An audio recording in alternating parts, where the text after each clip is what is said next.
If you want to get the best out of your IT department, you need these 3 words burned into your brain: great, fast, and real. Let's start with number 1, a great PSA and RMM tool. Starting with PSA. PSA is professional services automation. And really what that is your ticketing system. There's a few other bells and whistles, other things that it could do, but the primary function in my eyes is it tracks your tickets, makes sure you can see everything that was done on a ticket, what's completed, what's pending, all that sort of stuff. And why is that important? Well, if you have an IT department that is tracking IT issues via just emails, that's terrible, right? You're not going to get the proper tracking from beginning to finish, as well as looking at historical data, tracking common issues and things of that nature. So the right PSA, what it does is that not only does it give you all the details are on a ticket, everything that's ever been worked on that ticket, all the techs that have worked on that ticket, it also allows you to do the analysis on the back end to find out which issues are happening the most frequently and how do we mitigate those issues from happening, right? The interaction between your PSA and RMM will also give you a lot of automation and scripting,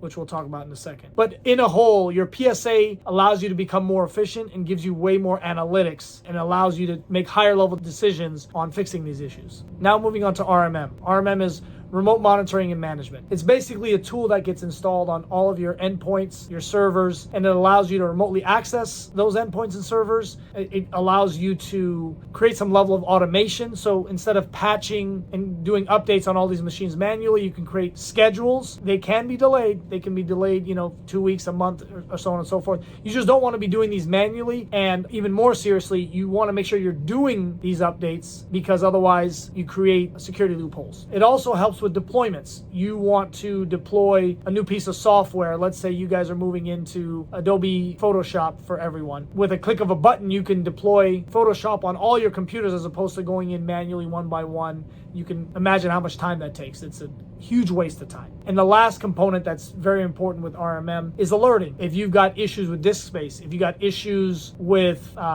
certain processes taking over all of the resources, the alerts can send you an update letting you know that there's an issue and you can act and be proactive as opposed to waiting for a user to complain about what's going on. Number 2 is fast response time. The number 1 complaint in the IT space has to be my IT team is slow. I put in a ticket and it takes forever to get a response or a resolution. And that's a common issue. I think part of the reason why this is a problem is that you don't have the proper standard operating procedures, you don't have the proper documentation, and you may have an understaffed help desk, right? A lot of times situations occur when you have one guy on site and he's handling everything and he's dealing with the higher priority tickets, right? If someone submits a ticket that I need this piece of software installed, or I need a new mouse, or I need a new computer, the lower priority tickets usually get pushed to the wayside. Why? Because your 1, 2, 3, however many people are way overwhelmed with what they have on their plate. So what does that mean? Maybe that means hiring more people so you're properly staffed on your help desk side. Maybe that means bringing in a managed IT service provider to help with the overflow. But there's a lot of ways to solve that problem. We don't want IT people to be cowboy. If you don't have proper documentation, proper SOPs, proper procedures in general, then IT people are going to just do what they feel is best. And they're going to be a cowboy. They're going to not document. They're going to just fly by the seat of their pants. And maybe they fix the issue. Maybe they don't. Maybe they just band-aid it. And you want to know these things. You want to make sure they're following an SOP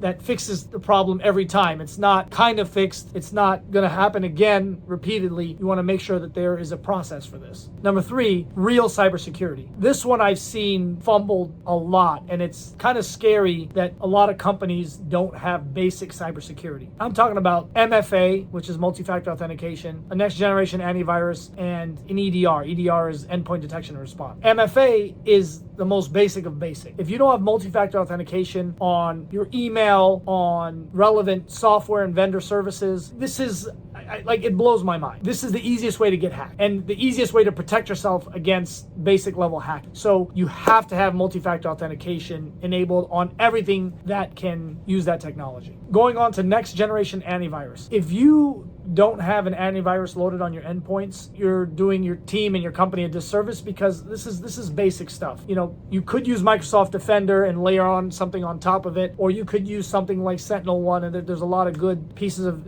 next-gen antivirus out there, but you want these things that have heuristics capabilities that are tracking basic level cybersecurity needs. And EDR today, endpoint detection and response, has become so cost effective that it's almost a must in layering over your antivirus. and what comes with the OS's basic tools. These are things that are so basic that if you don't have them, you're going to get hacked within the next 12 to 24 months.